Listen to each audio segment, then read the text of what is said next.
What's up, YouTubers? This is your boy LA again.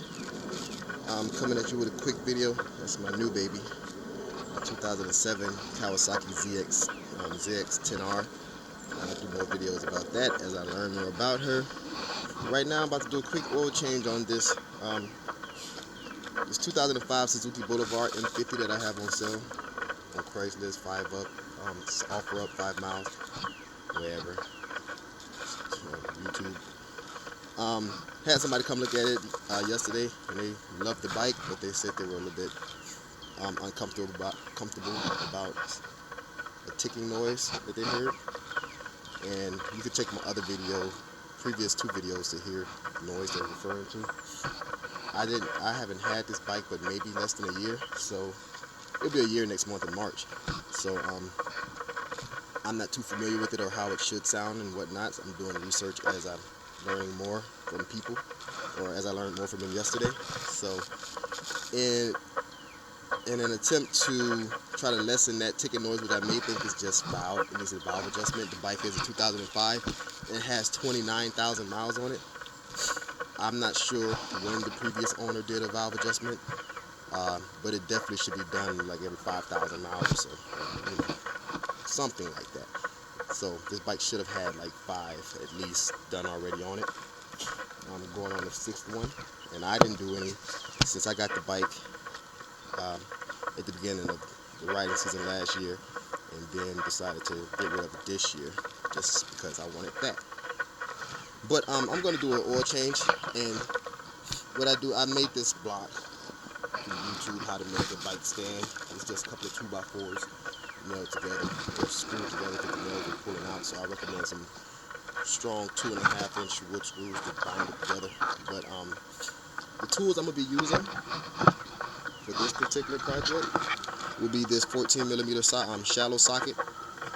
I suggest shallow sockets because it seats it perfectly onto the oil filter drain bowl. A small extension just to get around the frame. The frame will be in the way, so you just want to extend past that.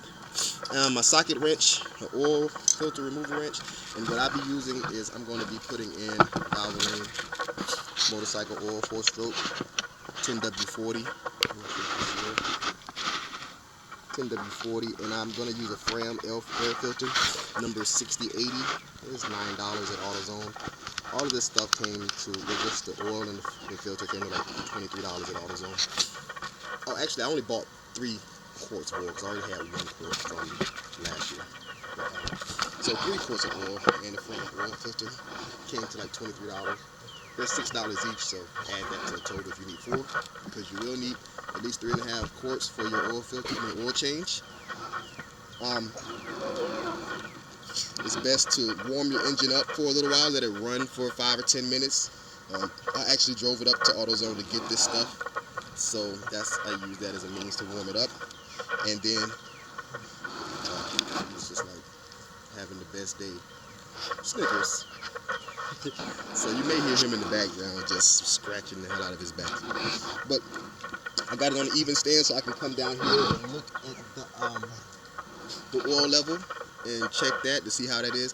And you want the oil, you want the engine to be kind of warm because you want the oil to seep down to this area as much as possible. I liken it to cooking chicken so long that the meat is falling off the bones. So you want all the oil to fall off, as much of the old oil to fall off from up in here, to fall down here so you can drain it. Then you put new oil in, and it'll get cycled up into the engine. But, so I have my drain, my pan, oil pan, my oil, and I'm going to just start the oil change. It's very, very simple. Very simple. I'm trying to see if I can show you. I'll probably have to take this stand. I'm pretty sure. Let's see. You can see.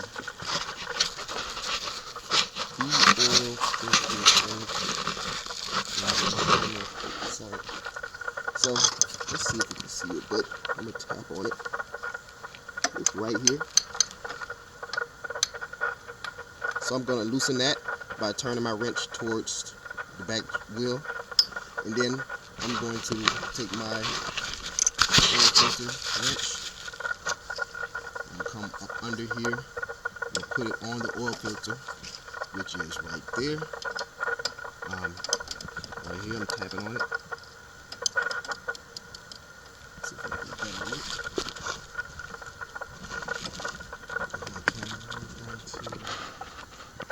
So there it is,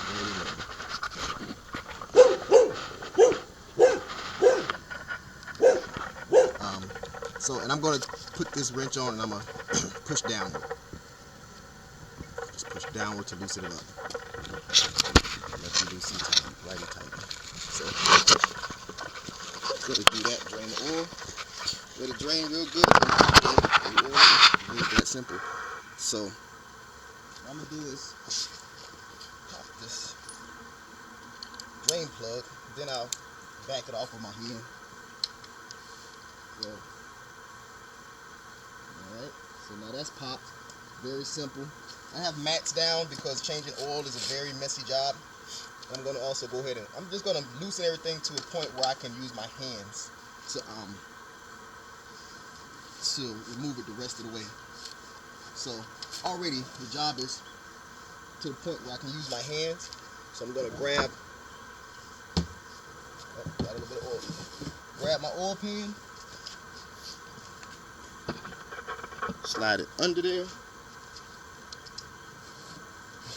My oil pan is too big, and I can't even get my hand under it. So I'm going to go get one of my smaller oil pans.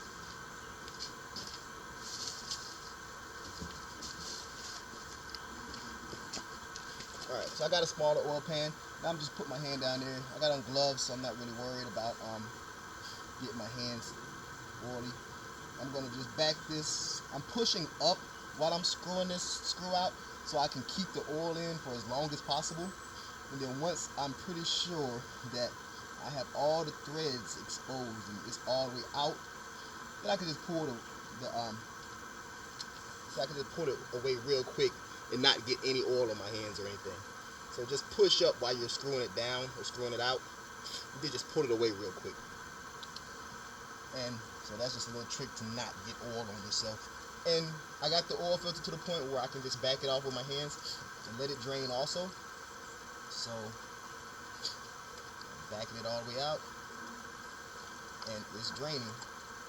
I'm just going to let it sit there and drain for a second because I need the crankcase to just be empty of the old oil.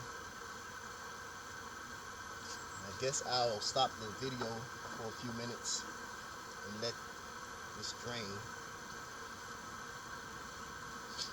So this is my oil filter. It's full of oil still. I'm actually going to wrap this up in a couple of Kroger bags so it won't get messy, and then I'm going to take everything to AutoZone around the corner to dispose of the oil properly. So I almost haven't even had to use my rag. I got a little bit of drips of oil on this mat, but that's because the mat is there and I'm not worried about the mat. If the mat wasn't there and it was just my driveway, I'd probably be a lot more careful. But why would the mat not be there? You should definitely put a mat or a towel down. Okay, I've got the oil all drained out, so I'm just gonna slide my oil pan out. And I forgot to mention that, of course, you need a funnel. And I'm comparing my old oil filter to my new one just to see if they're good, see if they match, and they match so far. I've already screwed the top off for my oil, so just to expedite the whole process. On video, got the music playing. It's a pretty nice 60-degree day here in Georgia, in Atlanta. So what I'm gonna do is I still have clearance to put my hand up under here. So I'm just gonna screw the drain plug filter, the oil pan drain plug back on by hand, so to stop any residual drips. So that's done, and I'll just tighten it. You never want to over tighten it because if it strips in there, then that sucks. So you may need to replace your whole oil pan, the bottom of your oil pan. So I just put it on. I just screw it tight enough to make me feel comfortable. Of course, there's documentation where you can actually screw it to spec. So where the oil filter was, it's still dripping a little bit of oil, so you can use your towel to clean that up. wiping the oil off of your frame, even though none of this is going to get hot, so it's not going to smoke. But of course, you don't want any oil splashing back onto your rear wheel. So I'm just going to go ahead and wipe that off, just because. Why not?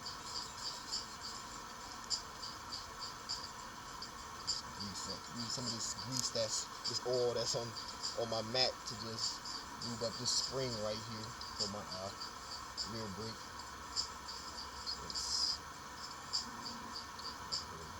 Oil on it. Alright. It's totally just because I wanted to. And now I'm gonna stick my finger in one of these new oil jugs and just get a little bit of oil on my finger and just rub it around the outer rim of this oil filter, the new oil filter, because you want it to help seat the oil filter. So then I'm going to just go ahead and screw it on with my fingers, again, finger tight it.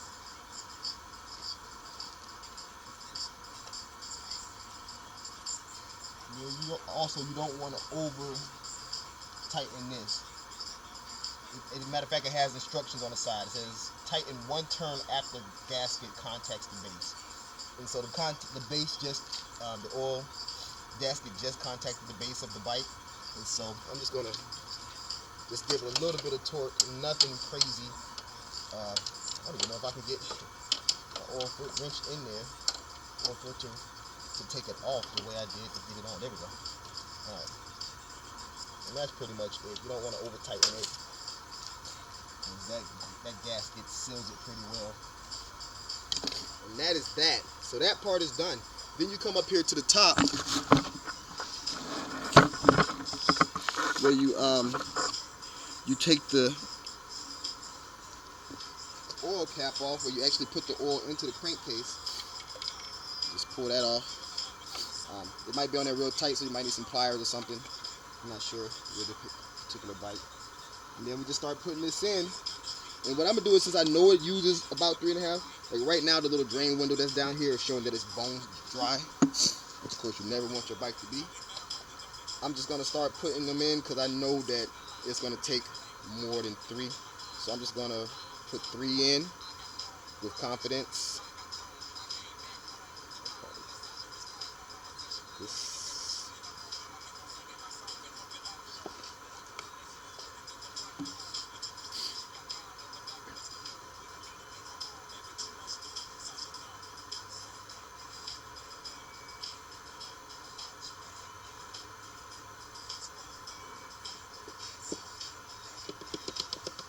I personally like to get every drop of oil, but so that's one. And these will go in my recycle bin. The other one. And then I'll put the oil that I drained, the old oil that I drained out, I'll put it in a better oil. I'll pour it into my bigger oil pan, throw it on the back of my truck, and run it around the corner of the AutoZone and dump it. They let you dump it for free. You just walk in with your oil pan and ask for your dumping location. It's usually in the back of the store, and you just walk back there where the employees go hang out at, and they stock all the merchandise. And there's a big metal tank back there that you just pour your oil into, and then they dispose of it properly, I hope. So let's check the window. This is my 3rd bottle. So right now,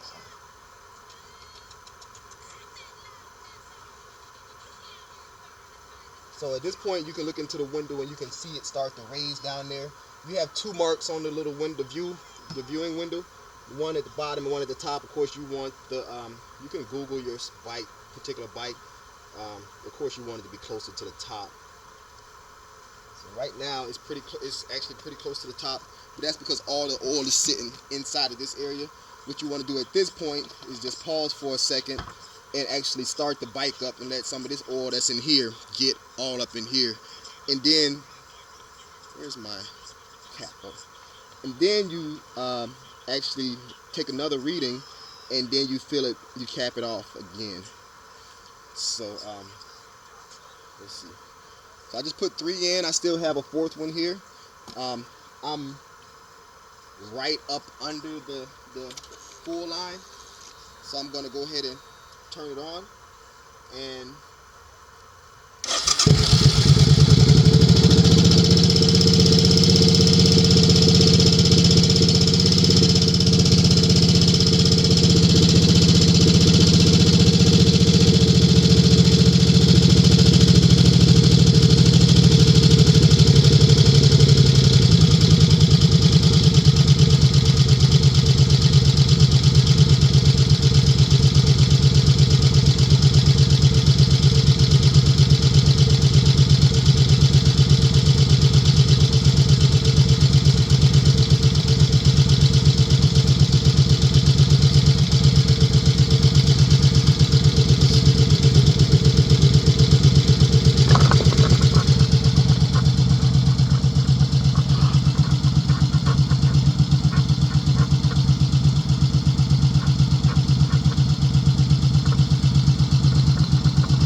sure it needs a valve adjustment.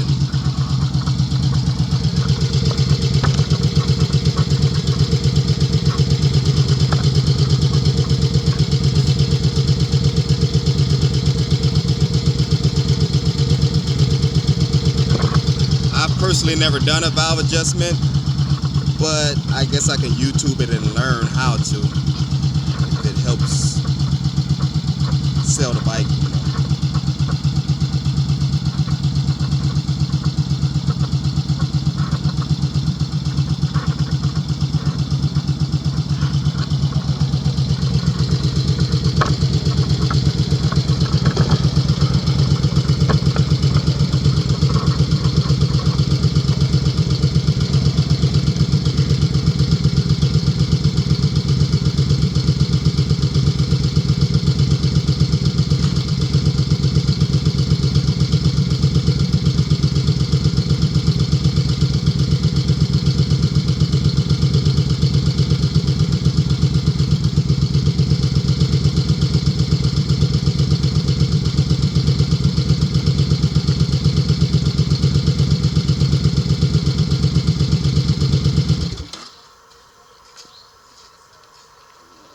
Check the oil at this point.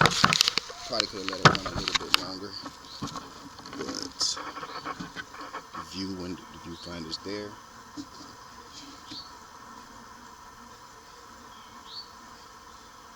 What we're gonna do is wait a few seconds to let the oil, let gravity do its thing and pull the oil back down this way. All right, it's seeped down now, so I can see that I just probably need to put, like I've suggested, 3.5 quarts. So I'm gonna put what I consider half of this quart in, and see, come back down here, you see where it lands. And I could probably put a little bit more.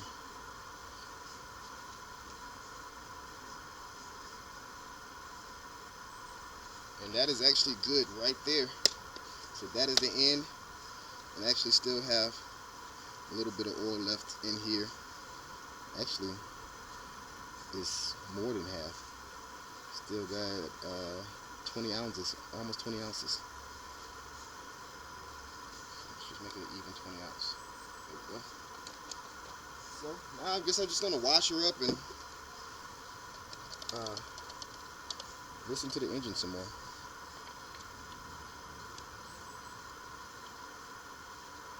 That.